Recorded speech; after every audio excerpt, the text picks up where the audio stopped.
Does someone you love struggle with depression? If so, you're not alone in that struggle. And sometimes it's important to find out how you can best help them. Today, I have a licensed clinical social worker coming on to talk to us and teach us how to help when someone you love is struggling. Stay tuned.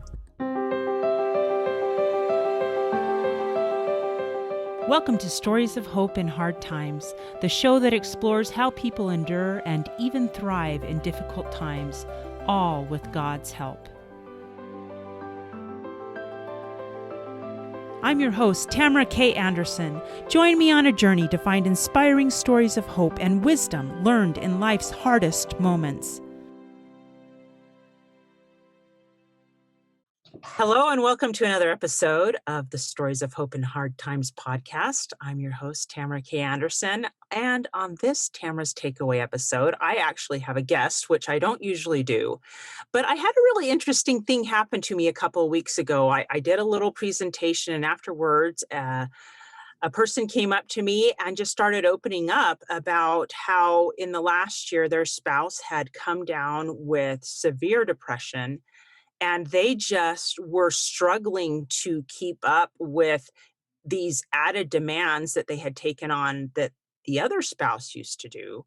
And they weren't sure how to juggle both taking care of their family, taking care of their life professionally, and also how to help their spouse who was really, really struggling at that point. And so I thought this would be a really good topic for us to cover on this takeaway episode. But seeing that I feel completely unqualified to do that, I invited a friend of mine, Kim Rippon, who is a licensed clinical social worker, to come on and give us some tips and ideas about how to help when a loved one is struggling with depression or starting to feel down. So, Kim, first of all, thank you for being willing to do this. I appreciate you coming on the show. You're welcome, Tamara. Thanks for asking me. I appreciate that. All right. So what would you recommend in a situation like the one I just described?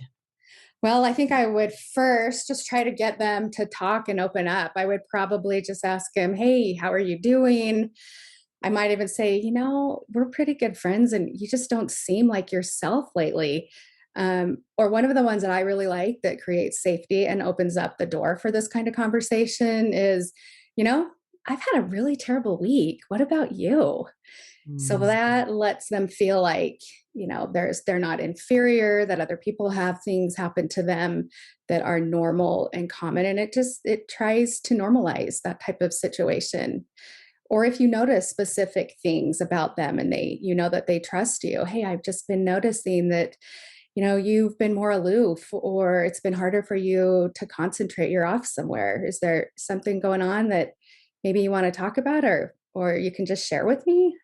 So I think really developing that sense of trust and a relationship is one of the first things that you can do. And if they say, I'm fine, anytime somebody ever says, I'm fine, to me, I just disregard that because that means that they're not fine, but they just don't want to talk about it.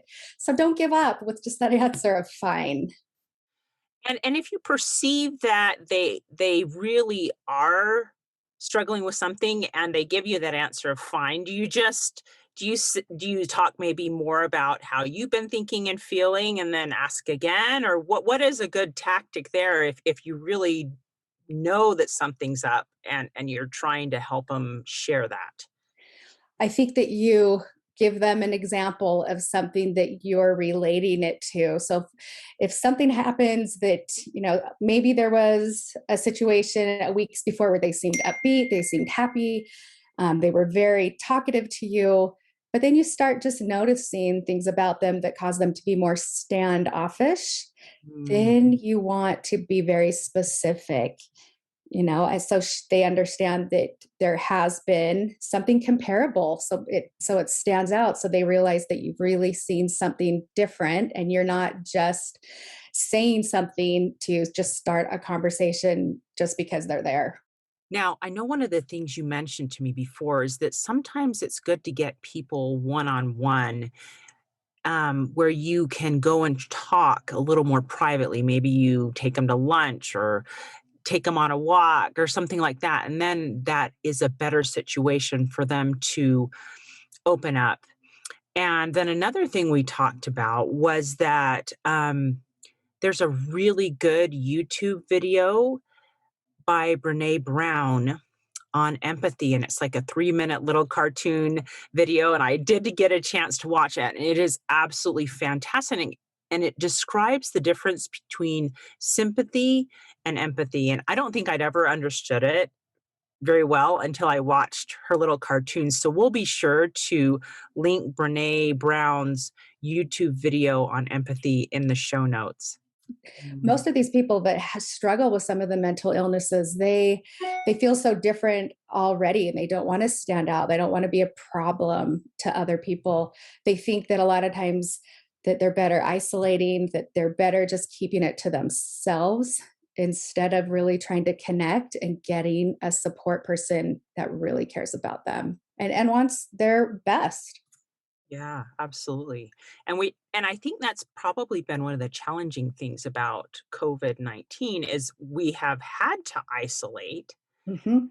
And so we've seen just a huge increase in the number of people diagnosed on depression. I know I've had a family member who's been diagnosed with depression in the last year, and also we've also seen an increase in the of suicide rates. So what other resources can you point us to for loved ones and families who are just saying, I am concerned about my friend, my family member, what do I do now? We've talked, maybe they've started to open up a little bit. What is the next step, Kim? So, one of the things that I would suggest is just asking them if they've noticed a change in themselves. Have they Mm, noticed that maybe they're not sleeping very well? It's hard for them to focus. Do they seem more down and discouraged? Is it hard for them to really concentrate and remember things? That is a big thing. Is there a major change in eating habits? That's another thing. Are they irritable? Do they have mood changes? And so, if any of this happens, one of the things that I always ask people to do is go and get an assessment from your doctor. A lot of people will say, well, like right now, well, it's winter. I know I get more moody because it's winter and I get that seasonal affective disorder. But I still say, let's have you go to your doctor. Let's have him do the evaluation because mental illness does not go away on its own. And one of the things that I hear too is people feel a lot of shame because they think that, hey, I've been told to just go do service. I've been told that if I just get out of myself and I go do service, then this is going to go away. Well, what happens when it doesn't go away? mhm, People they're not forgiving of themselves. Number one, they're very shaming, very harsh on themselves. And so when people come in and they say, hey, I've been working out, I've been going and helping people, but my depression is getting worse, or I'm more anxious than I was before, then mhm, that is an open door to say, guess what? It sounds like chemically something is just going on and you can't control it. And I like people to remember our brain is not like a light switch. We just can't turn it on to make us feel happy and excited or turn it off when we have too much going on in our head. And when those chemicals we call neurotransmitters are off, it is time to get some help because depending on what triggered some of the issues, or if it's just chemical, or it's inherited, you have this in your family background, you really need to get in to a doctor and see if there's any medication that can help, that can be treatable for that. And the other thing is, so it's a big stigma. If I'm on medication, trying to get them into a good counselor that's a specialist in that area, a lot of people think that it's a weakness. And one of the things that I always, always encourage people to say to that loved one is, you know what? It's the weak people that don't go and get help. It's the weak people that keep it a secret. It's the strong people that say, hey, I cannot do this on my own and I need help. Please give me some tools. Please give me some help. It's funny, you just reminded me of one of the things I like to remind people of is everybody has a toolbox. When I work with teenagers, I say, describe me what this toolbox is that you use. Women, the girls, the teenage girls are always like, I have a bling bling toolbox. It's hot pink, it's got sparkles all over it. And then I start asking them to talk to me about some tools. Well, what are tools in there that you're already using that work? But you know what? What are some of the ones right now that aren't working? Let's work at throwing those out. And let's put some new fresh ones in there that you can use. And so teenagers or adults, whenever they can recognize that, oh, I can learn some coping skills to help manage this, and I can also get on medication if necessary, that can also help me. And then I can function my best in society. And I don't have to drag around, this gigantic backpack that's weighing me down and causing me to feel inferior or different than everybody else. So those are just a few ideas, and another one that I really like. A lot of family members I'll have them go to NAMI. It's NAMI.org. I love NAMI because it gives you education and support on mental illness. It can point you in the right direction for therapists for you to go to. It's also a helpline. If you're in crisis, it can give you some specific things that you can do to help that person. Wow. The other one that I really like is the National Suicide Prevention Hotline.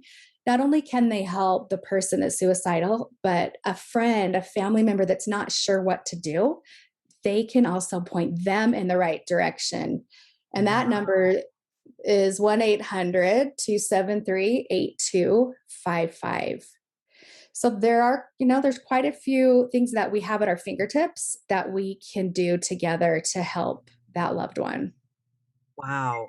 You know what, Kim? I've talked about the National Suicide Hotline on here several times, but I guess I'd never put two and two together that it's not just for the person who's feeling suicidal, that family and loved ones can call that number too and get specific help with regards to their loved one. So Yeah.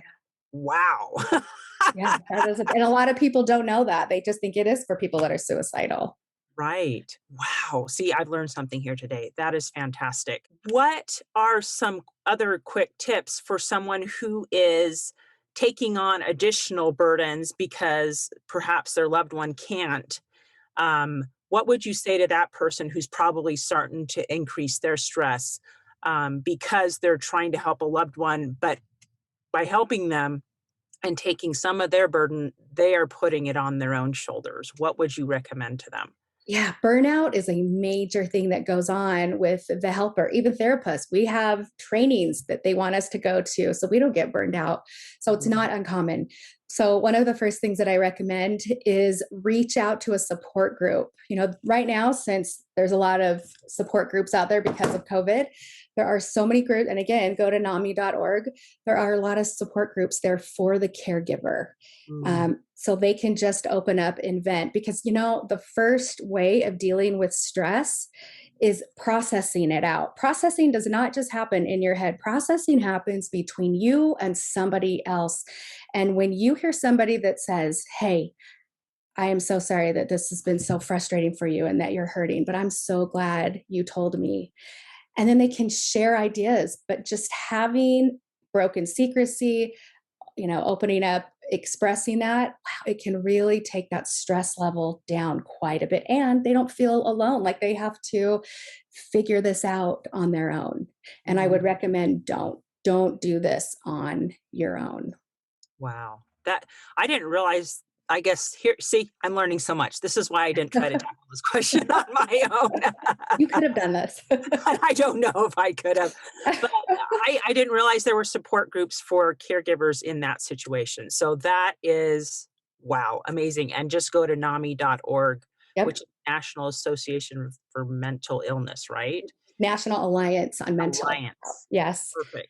Thing I forgot to say for the caregiver, they need to do self-care. They need to make sure at least once a week they're doing something for a minimum of 30 minutes for themselves. That is really good. I love that. And it's true. You do need to take care of yourself, because if you can't take care of yourself, you can't help other people.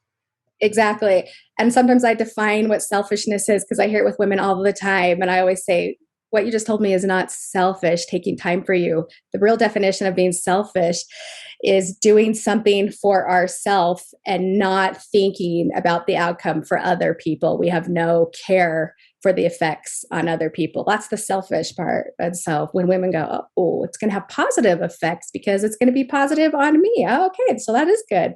So a lot of my Mhm. clients call it the good selfishness. The good A selfish. good selfishness. Yeah. That's awesome. Oh, and one more thing I wanted to say. So, one of the other areas that's very common right now because of COVID, um, teenagers, not only just the parents, not just adults, but teenagers are having, and kids, children are having a tremendous difficult in schools right now. The Yes. online stuff, or even going back to school, because teachers put a tremendous amount of pressure and where kids aren't having the normal stimulation socially, they're wearing masks, they're not breathing correctly, some are getting just out of breath, they're getting sweaty, it's hard to focus. I am seeing an increase in kids with severe anxiety.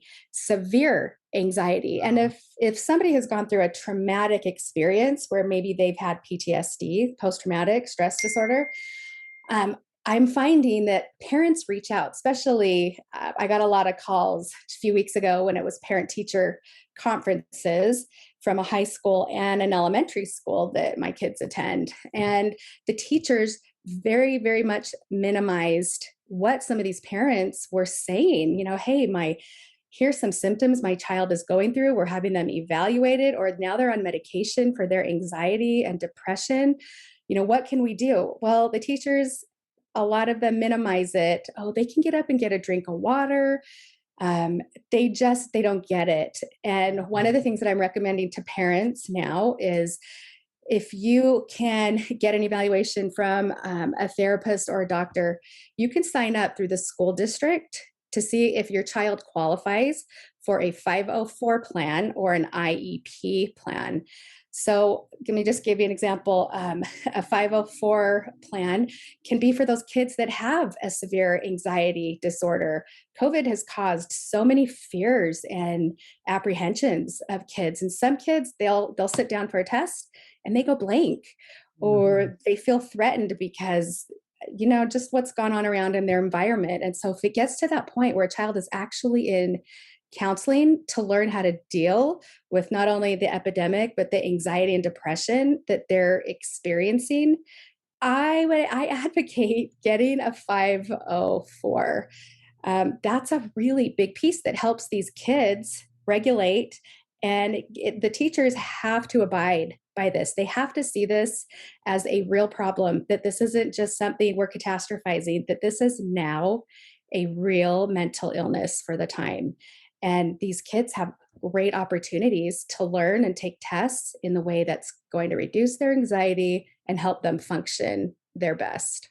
Oh, that is fantastic, and having kids on the special needs spectrum, I'm fully aware of that, and one other tip I would recommend is when you formally ask for a 504, do it in writing because Yes. then that starts a clock Yep. ticking, and you have the schools usually have 60 days to have something in place to then act on. So don't just call, do it in writing Yeah. and send it to the principal. So Yep. that'll start that ball rolling. Now, before you go, we need to talk about some of the amazing resources that you are sharing with my listeners today. And you will be able to find these amazing resources in the show notes of today's episode. So go to storiesofhopepodcast.com and you can download these resources. So one of them is a really great self-nurturing activities worksheet. And this is for children, youth, and adults. And then another one is a really great suggestions for adult feel goods, is what the worksheet is called. They're self care ideas for adults if they're struggling either as a caregiver or as someone who needs to take a little better care of themselves. So these resources are available for you, amazing listeners, to help you in your journey wherever you are. Thank you, Kim, for sharing them. Oh, Kim, this has been so helpful. Thank you so much for coming on today and sharing all these amazing tips and strategies and pointers, not only for people we love, but also children. Mhm. that are affected by discouragement, depression, anxiety. This has just been so helpful. So thank you for Oh, sharing those good. with us today. Good. I hope it was helpful. Thank you. Hi, this is Tamara K. Anderson, and I want to share something special with you. When our son Nathan was diagnosed with autism, I felt like the life we had expected for him was ripped away, and with it, my own heart shattered as well. It's very common for families to feel anger, pain, confusion, and anxiety when a child is diagnosed. This is where my book, Normal for Me, comes into play. It shares my story of learning to replace my pain with acceptance, peace, joy, and hope. Normal for Me has helped change many lives, and I'd like to give this book to as many families as possible. We've put together something I think is really special. My friends and listeners can order copies of my book at a significantly discounted price, and we will send them to families who have just had a child diagnosed with autism or another special needs diagnosis. We will put your name inside the cover so they will know someone out there loves them and wants to help. I will also sign each copy. You can order as little as one or as many as hundreds to be shared with others. So go to my website, tamarakanderson.com, and visit the store section for more information and to place your order. You can bless the lives of many families by sending them hope, love, and peace. Check it out today at tamarakanderson.com and help me spread hope to the world. Hey, thanks so much for listening to today's show. If you like what you heard, subscribe so you can get your weekly dose of powerful stories of hope. I know there are many of you out there who are going through a hard time, and I hope you found useful things that you can apply to your own life in today's podcast. If you would like to access the show notes of today's show, please visit my website, storiesofhopepodcast.com. There you will find a summary of today's show, the transcript, and one of my favorite takeaways. You know, if someone kept coming to mind during today's episode, perhaps that means that you should share this episode with them. Maybe there was a story shared or a quote or a scripture verse that they really, really need to hear. So go ahead and share this podcast. May God bless you, especially if you are struggling, with hope to carry on and with the strength to keep going when things get tough. Remember to walk with Christ, and He will help you bear the burden. And above all else, remember, God loves you.